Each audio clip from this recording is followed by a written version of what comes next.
What a game-winning tip shot for LBJ.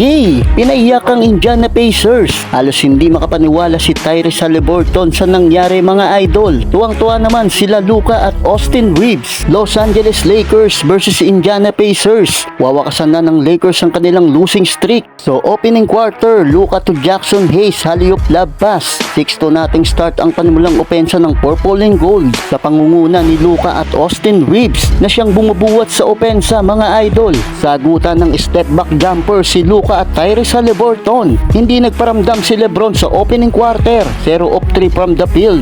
Pero gandang lob pass ang kanyang nagawa to Jackson Hayes. Si Luka ang sinandalan ng Lake Show. Back-to-back shooting for Luka Doncic. Pero bago magtapos ang unang quarter, nakapag-miniran pa ang Pacers. Kaya natapos ang first quarter, nabaon nila ang 5 points lead, 33-28. Second quarter, Lakers naman ang kumakamada sa quarter na ito. Hot start for Luka, Reeves, Dorian Finney-Smith. Kumakana na rin ng 3 si Dalton Knecht. Lumobo agad sa double digits ang kalamangan ng Lake Show. Yun nga lang, sumasagot din agad sa opensa ang Indiana Pacers. Kaya agad nilang naibaba sa single digits ang kalamangan ng Lakers. Off-night mood pa rin si LeBron at wala pa rin naitatalang puntos mga idol. Kaya si Austin Reeves at Luka muna ang bumabakbak sa opensa. Buhat mode ang White Boys duo na si Luka at Reeves. At dahil sa kanilang dalawa ay muling namaga sa double digits ang kanilang kalamangan. Bago magtapos ang first half, another lob pass na naman for Luka to Jackson Hayes. 65-68, Lakers up by 13 points, end of half. Entering the third quarter, Luka to Jackson Hayes connection, lob pass na naman. Nagsawa sa dakdak ang Lakers big man. Bastos pa ang inabot ng Pacers big man kay Jackson Hayes. Dinakdakan harap-harapan mga idol, may kasama pang gigil. Isang tres pa ang pinakawalan ni Luka. Yun nga lang biglang uminit ang Pacers big man na si Miles Turner.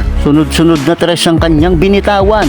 Well, third quarter na, hindi pa rin nagpaparamdam si Lolo Bron. Bokya pa rin si LBJ. To the rescue pa rin ang White Boys ng Lake Show na si Luka at Reeves na todo kayod para bumuhat sa opensa. Yun nga lang, halfway mark ng quarter, kumamada ng 12-3 run ang Pacers at naibaba nila sa 2 points na lang ang kalamangan ng Lakers. Hindi rin pumayag ang LA na hindi sila makasagot. Back-to-back 3-pointer para kay DFS at Gabe Vincent. Kaya nagtapos ang third quarter. Hawak pa rin ng Lakers ang 3 points lead, 95-92, end of third. Fourth and final quarter, finally nakapukul na si LBJ ng una niyang puntos. Isang reverse layup, driving to the basket. Takeover mode si LeBron sa fourth quarter. 6 straight points ang kanyang kinamada. Kaya muling pumalaw sa double digits ang kanilang kalamangan. Pero ayaw talaga patalo ng Indiana Pacers dahil muli silang sumagot sa opensa. Baba ulit sa 2 points lead ang lamang mga idol. Under 5-minute marks, Pacers take the lead. Hawak na nila ang 3 points lead.